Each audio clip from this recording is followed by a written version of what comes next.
Alors, autre technique avec le détecteur de touche en palmeraigue et puis une nymphe en palmeraigue en pointe. Donc voilà, ça fait aussi le... Alors là, je sais même pas encore. Hop, hop, hop. Voilà.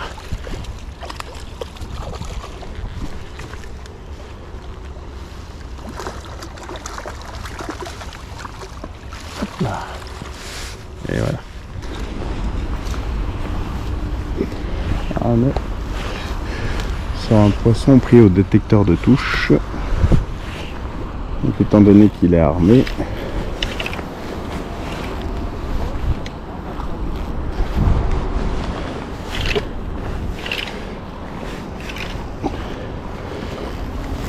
donc voilà, le vent quand il se lève, ça fait ça. Ça fait un peu bouger le détecteur et du coup, hop là. Et voilà. Donc on va, normalement on fait pas, mais là, pour que ça aille plus vite, hop, hop là, on a des pics, et puis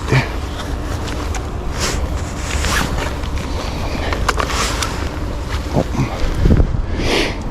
Donc voilà, donc là on est sur donc le détecteur de touche ici, et puis on a notre nymphe en contrebas, et là dans les vagues elle a pris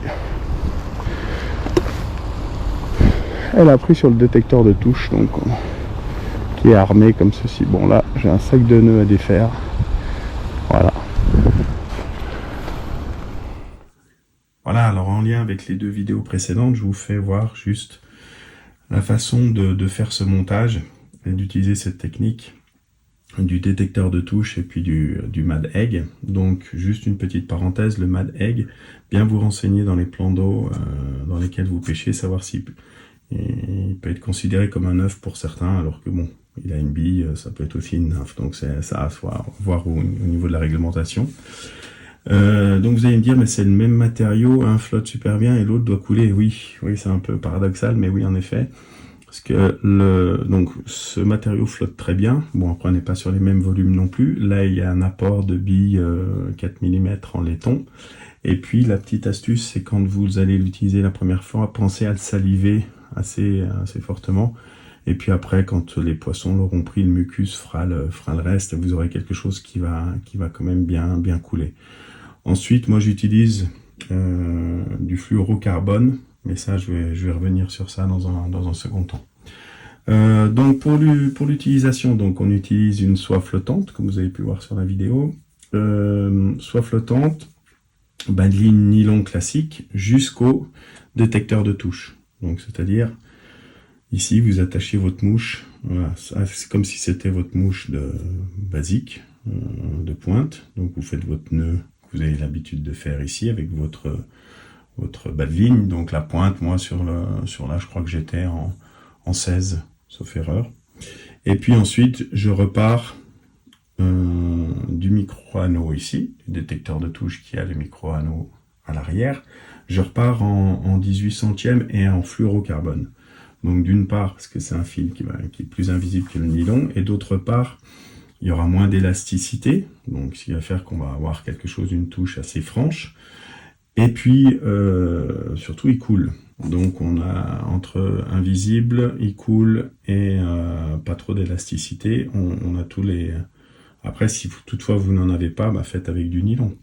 Donc par contre, le système d'attache ici, avec dans le micro-ring, l'anneau, moi je conseille de ne pas faire un nœud classique, je conseille boucle dans boucle. Donc voilà, c'est là où j'en arrive à faire cette vidéo, parce que j'ai eu l'occasion d'en parler à soit des pêcheurs débutants, soit des pêcheurs qui ne connaissent pas cette technique, et boucle dans boucle, ça leur parlait pas.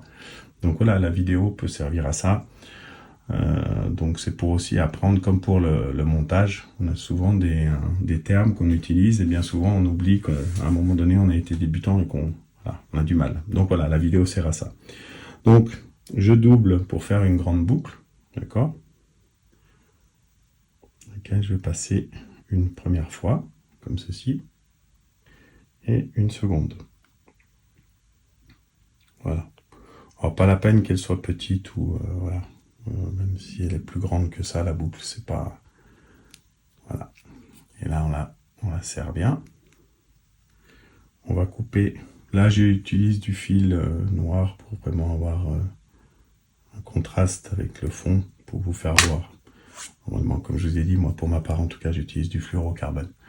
Donc voilà. Ensuite, on va donc la longueur peut varier entre 1 mètre à 80 cm. Après, tout dépend des poissons à quelle profondeur ils se situent. Avec les eaux froides, ils vont commencer un peu à descendre, donc vous pouvez allonger, mais tout en sachant que attention aux nœuds.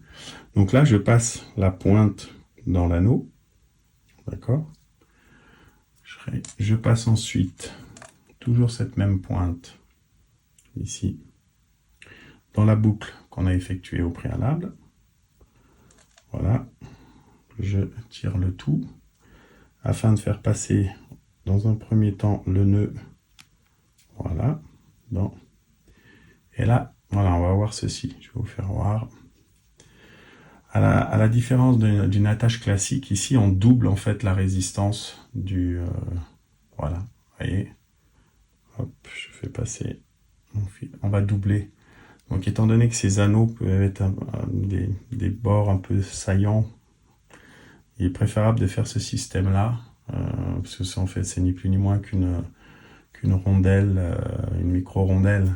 C'est compliqué pour eux de fabriquer a priori des anneaux style une bague avec des bords arrondis. Là on est plutôt sur une...